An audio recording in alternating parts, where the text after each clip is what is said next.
Mamantikang muka, nagdudulot ng pagdami ng tigyawat. Ang ating muka ay talagang nagpo-produce ng mantika. Ngunit may mga pagkakataon at pangyayari sa ating katawan kung saan nasosobrahan ang ating katawan sa pagpo-produce ng mantika. Itong mantikang ito ay tinatawag na sebum.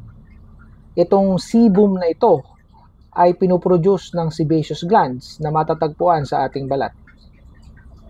Kapag dumami ang mantika, ito na yung nagdudulot o nagko-contribute. Hindi man ito direktang nagdudulot ng tigyawat, pero ito ay nagpa-participate sa pagkakaroon at pagdami ng tigyawat. So normally, meron naman talagang mantika ang ating muka, may sebum, at matatanong ninyo, ano ang purpose nun? Bakit ba kailangan meron nun? Hindi na lang wag na. O hindi, wag na lang sana na merong mantika. Hindi po pwede. Kasi ang sebum ay malaki na itutulong sa mukha natin. Yan ang nagmo-moisturize at nagkukos o nagdudulot para maging healthy yung ating mukha.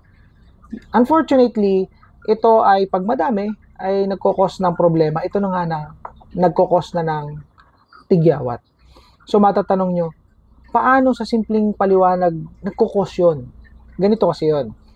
Ito yung sebum na madami. Ito yung dead skin cells. Ang ating balat from time to time nagpapalit yan. No? Nagkakameron ng tinatawag na skin rejuvenation, nagkakameron ng pagpapalit balat na tinatawag, no? So parang ahas, 'di ba? Yung nagpapalit balat din. Pero sa atin, no, imbis na yung balat na nakikita niyo sa ahas, dead skin cells ang nakikita natin. Yun yung mga libag-libag na pag ginanon nyo, no, yung pag ginanon nyo, no, makikita nyo, yun yung dead skin cells yun yung libag Yun yung dirt, no? So it came from our skin from time to time. Nagpo-produce ang skin natin yan para ma-rejuvenate yung skin natin. Para maging glowing tayo. But this is what happened. Ito yung excess oil, ito yung mantika. Magjo-join yan, magmi-mix yan with the dead skin cells. So excess oil or sebum plus itong dead skin cells will join together. What will happen? Magkukosto ng clogging. Magkakameron ng pagbabara doon sa tinatawag na pores. Itong pores na to, basically, ito yung matatagpuan sa balat natin. Dito lumalabas yung mga oil. Basically.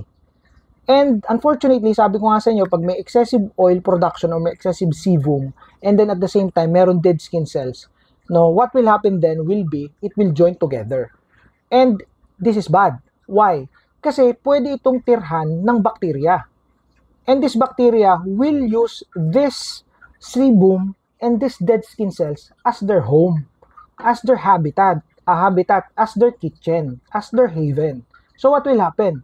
Eto na, magiging tigyawat na yan. Kasi magkaklag yun And then lalaki yung part na yon kasi magkakameron na infection.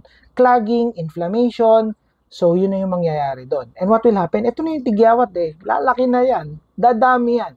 So there will be infection. So, ang tawag nga dyan ng mga dermatologists, no, meron silang tinatawag na nangyayari sa mukha natin, na tinatawag na acne vulgaris. No? So, yun yung basically na tinatawag dyan. So, kung i-analyze natin, if we will try to study this, nagmula yan o nagmumula din yan sa napakadaming oil sa mukha. At yun na nga din, yung mga dead skin cells na yan, yung mga dirt. At the same time, yung mga dirt coming from the environment, coming from dun sa hangin, coming from pollution, so on and so forth. So, what are we going to do? Hugasan natin yung mukha natin regularly. At kailangan ang gagamitin natin panghugas ay yung gamot. So, ito ang aking inire-recommend sa inyo. Sinasuggest ko na gumamit kayo ng Panoxyl. Ito yung panghugas na gamot. Ito ay acne foaming wash na gamot. Hindi nito kailangan ng prescription. Ngayon, matatanong nyo, katiwa-tiwala ba yan? Yes, number 1 yan. Dermatologist tested to or dermatologist recommended to. Clinically proven to. Gamot to. Anong klaseng gamot? Matatanong nyo. Benzoyl peroxide. Tanungin nyo ang inyong mga tita, tito, kuya, at ang inyong mga tatay, nanay, yung mga Gen Z dyan na hindi kilala ang Panoxyl. Itanong ninyo kasi may mahabang track record ito. Nung bata pa ako, gumamit din ako nito. Pero hindi foaming wash ang ginamit ko. Ang ginamit ko yung ipinapahid sa mukha yung ointment or cream yung available nung unang panahon na ganito. Pero ito, malupit.